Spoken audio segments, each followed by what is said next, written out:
Mind fresh மழை சேனல்ல நீங்க இப்ப கேட்டுக்கிட்டு இருக்கிறது தெனாலிராமனின் புகழ்பெற்ற தங்க மஞ்சள் குருவி.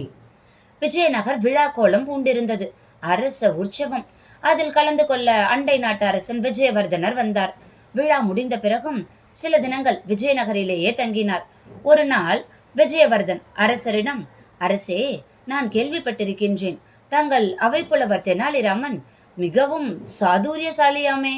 அவரிடம் சொல்லி எனக்கு காலையில் தங்க மஞ்சள் நிறத்திலும், நடுப்பகலில் சிவப்பு நிறத்திலும், இரவில் 7 வர்ணங்களிலுமாக உருமாறும் அற்புத குருவி ஒன்றை கொண்டு வந்து தர சொல்லுங்களேன் என்று கூறினார்.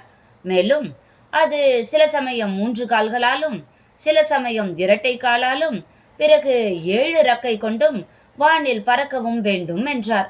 அரசர் உடனே தெனாலியை அழைத்து விரைவில் அத்தகைய குருவியை கொண்டு வா என்று உத்தரவிட்டார். அதை கேட்டு தெனாலிராமனுக்கு தலையே சுற்றியது. அத்தகைய பறவை பற்றி அவர் ஒருபோதும் கேள்விப்பட்டது கூட இல்லை. ஆனால் சிரித்தவாறே, சரி அரசே, நாளைக்கு நான் அத்தகைய பறவையோடு வருகின்றேன் என்று கூறி சென்றார். மறுநாள் தெனாலி சபைக்கு தாமதமாக வந்தார். அவர் நிலைமை மிக மோசமாக இருந்தது. கிழிந்த உடைகள், அதில் புற்களும் முட்களும் மண்ணும் ஒட்டி இருந்தன. கையில் குருவி எதுவும் இல்லாத ஒரு பறவை கூண்டு. அரசர் அவரிடம், என்ன இப்படி வந்திருக்கின்றாய் என்று கேட்டார். அதற்கு தெனாலிராமன், என்ன சொல்வேன் அரசே, அதிசயமான கதை நடந்து விட்டது. அந்த குருவி கையில் கிடைத்து விட்டது. நானும் அதை கூண்டில் அடைத்து விட்டேன். அதை இங்கு எடுத்து வரும்போது அது தனது மாயமான 7 இறக்கைகளை விரித்து பறந்து சென்று விட்டது. காட்டில் அதை துரத்தி கொண்டு வெகு தூரம் சென்று விட்டேன். அது மீண்டும் என் கையில் சிக்கவில்லை என்று கூறினார்.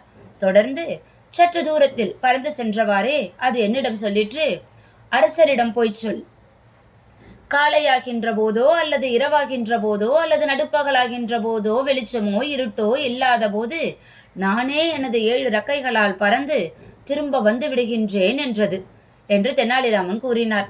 அதை கேட்டதும் அரசருக்கு மட்டுமல்ல, அண்டை நாட்டு மன்னன் விஜயவர்தனுக்கும் தலை சுற்றியது. அப்படிப்பட்ட சமயம் எப்போது உண்டாகும்?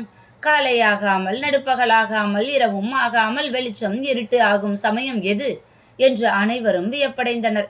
அதை கேட்டு விஜயவர்தனர், அரசர் இருவரும் சிரித்து விட்டனர். அவர்களால் சிரிப்பை அடக்கவே முடியவில்லை. விஜயவர்தனர் சொன்னார், தெனாலிராமனின் சாதுரியம் பற்றி இதற்கு முன்பு நான் கேள்விதான் பட்டிருக்கின்றேன். ஆனால் இப்போதுதான் அதை நான் நேரில் பார்க்கிறேன் என்று தெனாலிராமனை புகழ்ந்து பேசினார். இந்த கதை உங்களுக்கு கண்டிப்பா பிடிச்சிருக்கோன்னு நம்புறேன். மனமெனும் தோட்டத்தில் மல்லிகை மலர மைண்ட் ஃப்ரெஷ் மழை சேனலை சப்ஸ்கிரைப் பண்ணுங்க. ஃப்ரெண்ட்ஸ் அண்ட் ரிலேட்டிவ்ஸ்க்கு ஷேர் பண்ணுங்க.